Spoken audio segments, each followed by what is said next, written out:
میں تو پنجتن کا غلام ہوں، میں تو پنجتن۔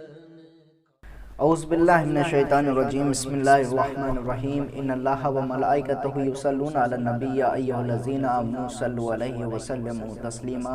اللہم صلی علی محمد و آل محمد وعجل فرجہم۔ السلام علیکم ورحمۃ اللہ وبرکاتہ۔ مومنین، جیسے کہ ہم آپ تمام مومنین کی خدمت میں پیش کیا کہ جہاد بالنفس اور جہاد بالسیف میں ان دونوں میں سب سے زیادہ فضیلت کس کو ہے۔ آج کا میرا بیان ہے کہ گناہ ترک کرنے میں آپ کا فائدہ ہی فائدہ ہے کہ مولا کائنات علی بن ابی طالب علیہ السلام ارشاد فرماتے ہیں کہ آپ نے فرمایا کہ خدا کے بندو آگاہ ہو، دنیا آخرت کی نعمتیں صرف متقی حاصل کرتے ہیں۔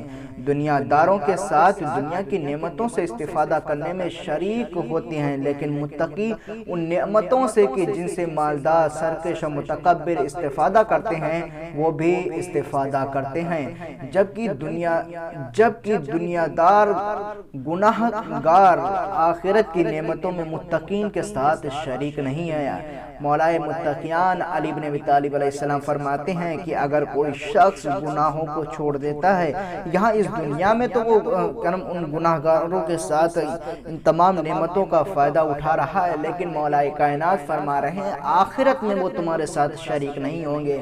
آخرت میں صرف وہی تمہارے ساتھ شریک ہوں گے جو کہ مومن ہوں گے۔ دوسری حدیث میں مولا کائنات علی بن ابی طالب علیہ السلام ارشاد فرماتے ہیں کہ جو شخص تقوی کو وسیلہ بنائے تو وہ سختیاں اور دشواریاں جو نزدیک آ چکی ہوں گی اس سے دور ہو جائیں گی اور تلخ کام شیریں ہو جائیں گے۔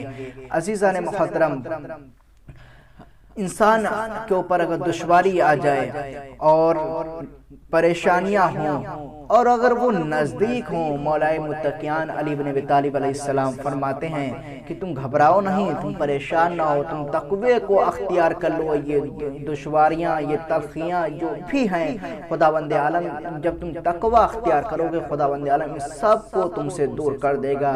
اور آپ فرماتے ہیں کہ تقوی تمہارے جسموں کی بیماریوں کی دوا اور تمہارے فاسد دلوں کی اصلاح کرتا ہے اور تمہارے نفسوں کو پاک کرتا ہے۔ آخرت میں بھی متقی مومن کے بارے میں رسول خدا صلی اللہ علیہ وآلہ وسلم ارشاد فرماتے ہیں کہ خدا کی قسم مومن پر حساب اتنا آسان اور سہل ہوگا کہ واجب نماز پڑھنے سے بھی آسان تر ہوگا۔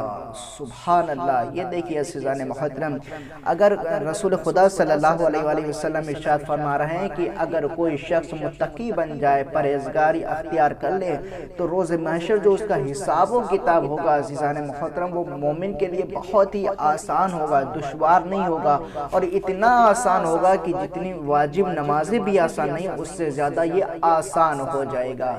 تو ہر شخص کو چاہیے کہ تقوی کو اختیار کرے، اور تقوی ایک ایسی چیز ہے جو خداوند عالم اگر کوئی شخص تقوی کو اختیار کر لے تو خداوند عالم کے نزدیک وہ بہت ہی نزدیک ترین اشخاص میں سے ہو جاتا ہے۔